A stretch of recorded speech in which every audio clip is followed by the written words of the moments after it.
On the afternoon of August 26, 2022, a report reached the Grand Canyon Regional Communications Center. A visitor had gone off the edge on the North Rim, west of the Bright Angel Point Trail. Rangers found the body of a 44-year-old man roughly 200 feet below the rim. He was off trail when he fell. That is everything the National Park Service released. No name. No explanation of why he'd left the path. No account of whether anyone saw it happen. That death is the one people picture when they think about this place. The edge, the drop, the single wrong step, and in the publicly reported record for the North Rim between 2022 and 2026, it is the only fatal fall from the rim I could document. In that same window, 4 people died on the trail below it. Here's the part that should bother you. Nobody publishes a North Rim death count. The federal mortality data counts the park, not the rim. So the North Rim's dead get folded into a total that almost everyone reads as the South Rim. This channel breaks down why certain places keep killing people, using the actual record rather than the stories that grow around it. Subscribe if that's what you're here for. By the end of this, you'll know what actually kills people on the North Rim and why it is almost never the thing they were afraid of. Start with the whole canyon, because that's the only level at which anyone counts. Between 2007 and 2025, the National Park Service mortality data records 225 deaths inside Grand Canyon National Park. Through 2024, one analysis of that same dataset put the figure at 198 and called Grand Canyon the deadliest unit in the entire national park system. The park's own 10-year average is about 17 deaths a year. You'll see 12 quoted in older sources. The number has drifted upward, and 17 is the figure the park itself uses now. Against that, about 4.92 million recreation visits in 2024. So the individual odds are small. They are supposed to be small, but small odds multiplied by 5 million people is not a coin flip. It's a schedule. 17 a year is not bad luck repeating itself 17 times. It's a system with an output. The rescues tell you the system runs hot all season. Roughly 310 search and rescue incidents a year. In 2014, the park logged 324 of them and spent around $500,000, and the leading reasons weren't stunts or recklessness. They were fatigue, inexperience, and physical inability. In 2017, Grand Canyon's 290 operations accounted for 10% of every search and rescue in the national park system. Park emergency medical services treat more than 1,100 visitors a year.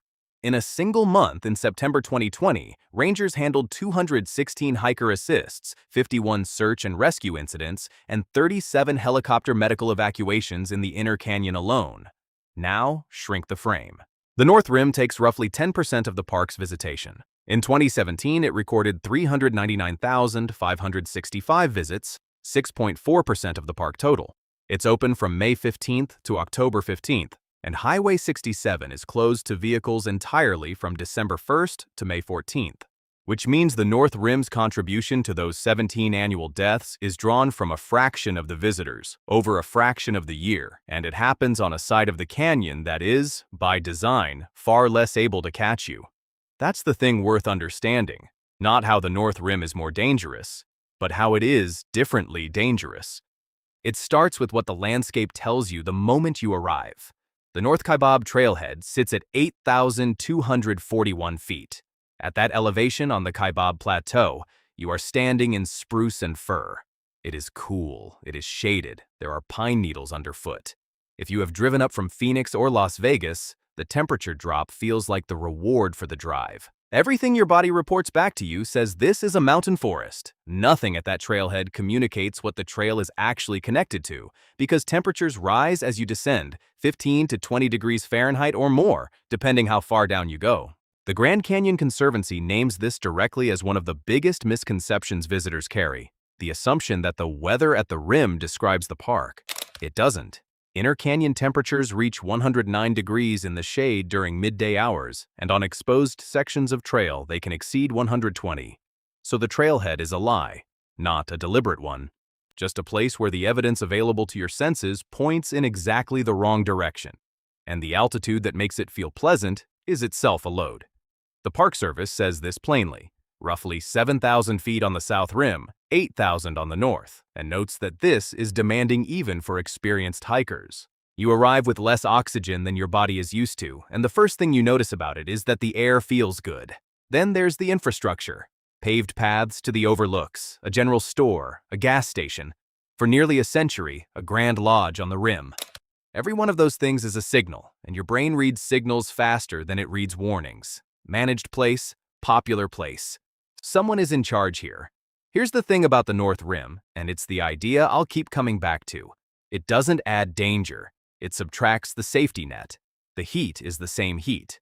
The physiology is the same physiology. What changes is everything that would otherwise have caught you, and almost none of that is visible from the parking lot. So what does the record actually say is killing people? Not the edge. Across the park, the National Park Service mortality data ranks medical causes first, ahead of falls, ahead of undetermined causes, ahead of drowning, ahead of heat as its own category. Grand Canyon records more medical cause deaths than any other unit in the national park system. 53 of them across the data set, and here's what almost nobody accounts for. Medical is not a separate danger from the canyon. It is what the canyon does to you, written down in a different column.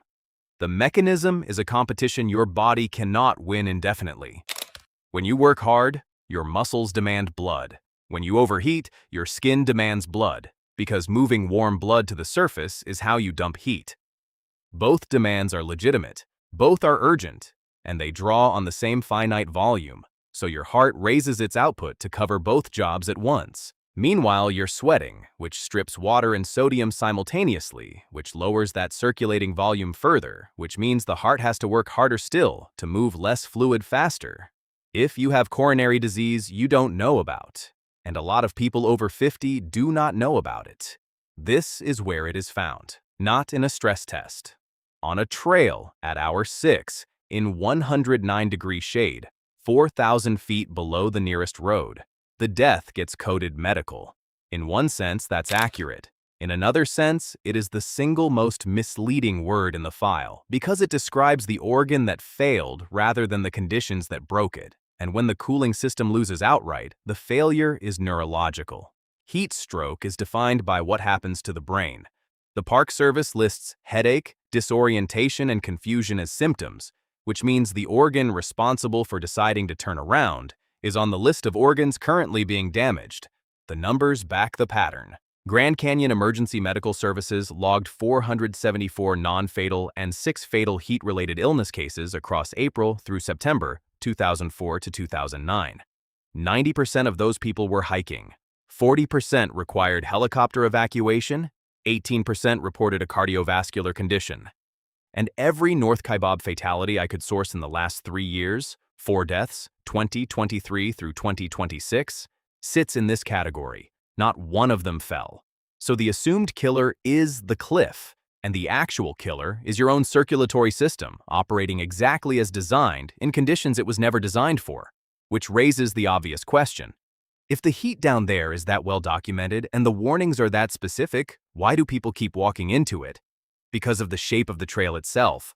The North Kaibab Trail drops 5,761 feet over 14 miles to Bright Angel Campground.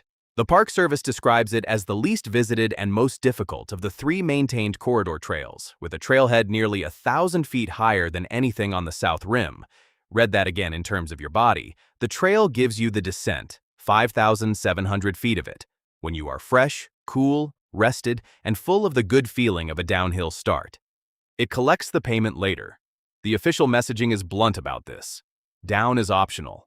Up is mandatory. And the guidance is to plan on the climb taking twice as long as the descent. Twice as long, with tired legs, in the part of the day that got hotter while you were going the wrong way. Nobody models this correctly, because nobody is capable of feeling it in advance. At mile 4 downhill, you have real evidence about how the day is going, and every piece of that evidence was collected under the easiest conditions the trail will offer. On May 15, 2025, at around 4:45 in the afternoon, a report came in of an unresponsive hiker on the North Kaibab Trail, about half a mile below the trailhead. Bystanders and Park Service personnel worked on him. He was pronounced dead at the scene. His name was Dennis Smith. He was 74, from Olympia, Washington. He was attempting a rim-to-rim crossing, south rim to north rim, and the Park Service described him as an avid and experienced hiker. His cause of death went to the Coconino County Medical Examiner's Office and was never publicly confirmed. I want to be precise because it matters. I don't know what killed him. Neither does anyone outside that office. What is on the record is where he was. Half a mile below the trailhead. He had crossed the canyon. He had done the descent, the floor, and almost all of the climb. Whatever margin he had left, it ran out inside the last 20-odd minutes of a hike that takes most people 12 to 15 hours. That same week, the Park Service warned that inner canyon temperatures were expected to hit 100 degrees. That's the part I can't get past. Not the difficulty of the trail, the location of the failure. And there's a second mechanism down there that works the same way. It waits until you think you're handling it. You've been told, correctly, that dehydration is the enemy of desert hiking. So you drink. Here's what that advice leaves out.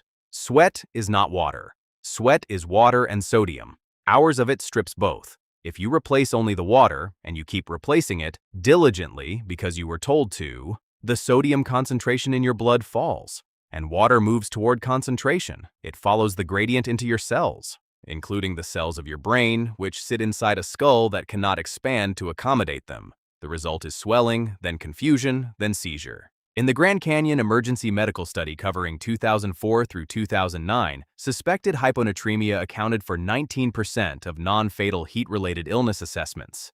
Dehydration was 25%. Heat exhaustion was 23%. These three sit at nearly the same rate. In an earlier series of Grand Canyon hikers, 7 of 44 patients whose blood was analyzed had clinically significant hyponatremia. 3 of them had grand mal seizures. And now the detail that makes this genuinely dangerous, rather than merely unpleasant. The correct treatments for hyponatremia and for heat illness are essentially opposite. One requires restricting fluid. The other requires giving it. The early symptoms, nausea, headache, dizziness, are indistinguishable from dehydration, which means the instinctive response, the responsible seeming response, the one you'd be praised for at any trailhead in America, is to drink more water. Misreading it that way is a documented, common hiker error. This is the cleanest version of the thing this canyon does. You can follow the advice, carry the load, do it right, and have the correction be the thing that finishes you, which brings us back to the danger everybody actually prepared for. Falls are real. Park-wide, they rank second behind medical causes, and a park spokeswoman has put accidental falls over the rim at 2 to 3 deaths a year. The physics needs no explanation. The geology does. Rim rock at the Grand Canyon is undercut by erosion, which means ground that looks solid can be a thin shelf over open air. What you're standing on is not necessarily attached to what you think it's attached to. The North Rim's signature overlook makes this sharper than most. Bright Angel Point narrows to a very thin ridge with steep drops on both sides. It's a short paved walk from where the lodge used to stand. Families do it in sandals. And the fatal fall documented there happened to someone who had stepped off the maintained path. Which is why I opened with it, and why I'm returning to it now, because the proportion is the whole argument. One documented fatal fall from the North Rim in the publicly reported record between 2022 and 2026. 4 deaths on the trail below in the same window. Bear in mind that 4 is what surfaced in Park Service releases and news coverage. It is not a census. There is no census. But the ratio points one direction, and it points against the instinct. The fear is calibrated to the edge, and the edge is not where the failures cluster. If you've ever walked past a warning sign because you felt fine at the time, tell me in the comments. I'd genuinely like to know how many of us that is. Drop a like if this has you rethinking a trip you'd already have planned, because the mechanisms that don't make headlines are still ahead, and one of them was written onto this landscape 13 months ago. Grand Canyon National Park absorbs an average of 25,000 lightning strikes a year. Most of them land on or near the rims. Most of them fall in the afternoon. The North Rim is the highest ground in the park. Point Imperial, at 8,803 feet, is the highest rim overlook there is. Lightning kills by disrupting the heart's electrical rhythm and by shutting down respiratory drive at the brainstem. Most lightning deaths are cardiac arrest. The Park Service notes that lightning can strike 2 points up to 10 miles apart at the same moment. Translated, a storm you can see over the far rim is already a live threat where you're standing. In 2021, on the South Rim, a strike left 2 people unresponsive at a trailhead. Air transport was unavailable because of the storm, so both were driven out by ground. Hold on to that, because it's the pattern of this whole place. The thing that hurts you is frequently the same thing that prevents help from arriving. The monsoon that carries those storms now does something else here too. On July 4, 2025, a lightning strike on the Kaibab Plateau ignited the Dragon Bravo fire. It burned roughly 149,399 acres, including more than 71,000 acres inside the park's north rim, and destroyed or severely damaged over 100 structures. Fire does two things to a slope. It strips the vegetation that used to slow water down, and it can bake the soil into a layer that repels water rather than absorbing it. So rain that would have soaked in sheets off instead. It gathers debris. It moves through the drainages fast enough to knock a person down and bury them. On the upper North Kaibab, that drainage is the trail. The Park Service warns explicitly for the 2026 season that burned landscapes raise the risk of flash flooding, debris flows, rock falls, erosion, and falling trees, particularly during monsoon storms. No deaths have been attributed to this. It's a forecast hazard, not a body count. And it looks, to a visitor, exactly like scenery, evidence that the danger already came and went. Nobody counts the drive. Across the whole national park system, motor vehicle crashes account for 725 deaths in the 2007 to 2024 data, second only to drowning among the leading causes. Getting to the North Rim means Highway 67, 31 miles from Jacob Lake to the entrance station, and another 13 from there to the developed rim area. Forest on both sides, heavy wildlife presence. There is no published figure for deaths on that road, and I'm not going to invent one. What I'll say is that the drive is part of the exposure. It happens at the beginning and end of the day, and it is the only stretch of the trip nobody thinks of as the dangerous part, which is roughly the opposite of how people think about what lives out there. The North Rim reads as the wild side of the canyon, forest, solitude, mountain lions somewhere in it. Across the entire national park system from 2007 through 2024, wild animals killed 10 people. 10. Across every park, every year in that range, every species. The Park Service's own writing on the subject is drier than anything I could manage. Mountain lions notwithstanding, it notes, the most dangerous animal in the park is the squirrel. They bite, and they carry fleas. That's the whole category. It exists mostly as a place for fear to go, while the real mechanisms operate unattended. None of these things kills in isolation, though. That's the part the ranked list gets wrong by its nature. It presents them as a menu, when what actually happens is an accumulation. Here's what the data actually says about how people die here. Not from one catastrophic error, but from the removal of margin, one layer at a time, until an ordinary mistake has nowhere left to be absorbed. Follow one hiker through it. They arrive at 8,241 feet, so their oxygen margin is already reduced before they take a step. It's cool at the top, so their heat margin feels enormous and is in fact borrowed against a place 15 to 20 degrees warmer. They start downhill, which spends their leg margin at a rate that feels free. They sweat for 4 hours, which takes water and sodium out of the system that regulates everything else. They correct with water, which may take more sodium out. The afternoon heats up, and their cardiac margin, the reserve that would have covered a bad hour, is already committed to cooling. Then, something ordinary happens. A wrong turn, a slower partner, a water station that isn't there. A headache they decide to walk off. On any normal day, in any normal place, none of those is fatal. Here, there is nothing left underneath them. And this is where the lens earns itself. The North Rim doesn't add danger, it subtracts the safety net. Every one of those margins exists on the South Rim too, and gets spent the same way. The difference is what's waiting at the bottom of each one. Fewer people on the trail, no clinic on the rim, longer distances to everything. The canyon isn't working harder against you here, it's just that far less is working for you, and the last margin to go is the one you'd need in order to notice any of this. This is the part that should genuinely unsettle you, because it's the part you cannot prepare for by packing differently. Heat illness attacks judgment. That's not a metaphor. The Park Service lists disorientation and confusion among the symptoms, and its recommended response is self-rescue, recognizing what's happening early enough to act on it. Sit with the structure of that. The tool required to save you is the tool being degraded. By the time turning around is obviously the correct decision, the equipment you'd use to reach that conclusion has been running hot for 2 hours. The people most affected are the least able to register that they are affected. There is no alarm. There's just a slightly stubborn version of you making slightly worse calls in a place where the calls compound. And the goal is pulling hard the whole time. You came a long way. You planned this for months. Turning around at mile 9 of 14 doesn't feel like caution, it feels like failure, and it feels like wasting something. Every step you've already spent argues for the next one. Experience does not protect you here. It may do the opposite. In an observational study of rim-to-rim day hikers, the median age was 43, 65% were men, and nearly half had done the traverse before, a median of 3 previous crossings. These are not people wandering in unprepared. These are people whose confidence has been earned on this exact route and is now being applied to a day the route is running differently. Dennis Smith was described by the Park Service as an avid and experienced hiker. Then there's the social layer, and on the North Rim it cuts twice. Paved overlooks, a store, a gas station. Your brain reads that as a managed environment and quietly lowers its estimate of the risk. Nothing on that site tells you what the emergency response actually consists of.